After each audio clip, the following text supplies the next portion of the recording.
Hi all welcome to Cricarena. കഴിഞ്ഞ ഇംഗ്ലണ്ടിനെതിരെയുള്ള T20 പരമ്പരയിൽ മലയാളി താരമായ സഞ്ജു സാംസൺ മോശം പ്രകടനമായിരുന്നു നടത്തിയിരുന്നത്. 5 മത്സരങ്ങൾ കളിച്ചിട്ട് കേവലം 51 റൺസ് മാത്രമായിരുന്നു സഞ്ജുവിന് നേടാൻ കഴിഞ്ഞിരുന്നത്. മാത്രമല്ല താരത്തിൻ്റെ കൈവിരലിന് പരിക്കേൽക്കുകയും ചെയ്തിരുന്നു. തുടർന്ന് അദ്ദേഹം സർജറിക്ക് വിധേയനായി. സർജറി വിജയകരമായി പൂർത്തിയാവുകയും ചെയ്തിട്ടുണ്ട്. ഇതുമായി ബന്ധപ്പെട്ട ഒരു റിപ്പോർട്ട് പ്രമുഖ മാധ്യമമായ ESPN ക്രിക്കിൻഫോ പ്രസിദ്ധീകരിച്ചിട്ടുണ്ട്.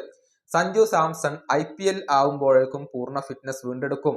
രാജസ്ഥാൻ റോയൽസിനെ നയിക്കാൻ സഞ്ജു സാംസൺ തന്നെ ഉണ്ടായിരിക്കും എന്നൊക്കെയാണ് ഇവർ റിപ്പോർട്ട് ചെയ്തിട്ടുള്ളത്. അപ്പോഴേക്കും സഞ്ജു തിരിച്ചെത്തും എന്നാണ് റിപ്പോർട്ട് ചൂണ്ടിക്കാണിക്കുന്നത്.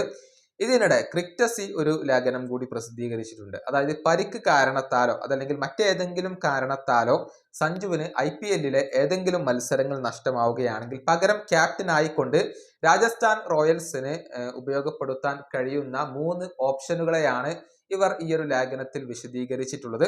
അതായത് സഞ്ജുവിന്റെ അഭാവത്തിൽ RRന് ഉപയോഗപ്പെടുത്താവുന്ന ഓപ്ഷനുകൾ ഏതൊക്കെയാണ് എന്നുള്ളത് നമുക്കൊന്ന് പരിശോധിക്കാം. ഒന്നാമത്തെ താരം അത് നിതീഷ് റാണയാണ്.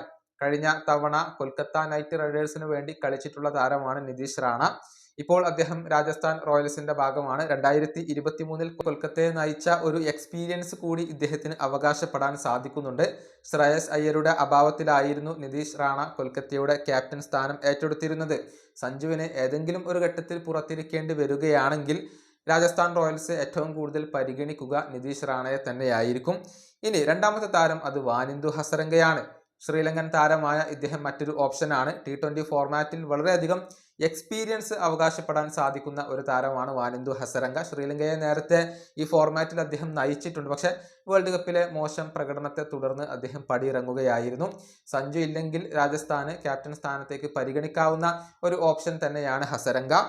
ഇനി മൂന്നാമത്തെ താരം അത് റിയാൻ പരാഗാണ്. രാജസ്ഥാൻ റോയൽസിന്റെ വളരെ പ്രധാനപ്പെട്ട ഒരു താരമായി മാറാൻ ഇപ്പോൾ റിയാൻ പരാഗിന് കഴിഞ്ഞിട്ടുണ്ട്. ഡൊമസ്റ്റിക് ക്രിക്കറ്റിൽ ആസാമിനെ നയിച്ച ഒരു പരിചയം കൂടി ഇദ്ദേഹത്തിനുണ്ട് എന്നുള്ളതാണ്. രാജസ്ഥാൻ റോയൽസിന്റെ മാനേജ്മെന്റ് വളരെയധികം വിശ്വാസം വെച്ച് പുലർത്തുന്ന താരങ്ങളിൽ ഒരാൾ കൂടിയാണ് ഇപ്പോൾ റിയാൻ പരാഗ്.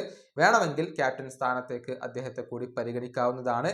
രാജസ്ഥാന്റെ സ്ഥിര ക്യാപ്റ്റൻ അത് സഞ്ജു സാംസൺ തന്നെയാണ്. അക്കാര്യത്തിൽ മാറ്റങ്ങൾ ഒന്നുമില്ല. എത്രയും പെട്ടെന്ന് അദ്ദേഹം പൂർണ്ണ ഫിറ്റ്നസ് വീണ്ടെടുത്തുകൊണ്ട് കളിക്കളത്തിലേക്ക് മടങ്ങിയെത്തുമെന്ന് പ്രതീക്ഷിക്കാം.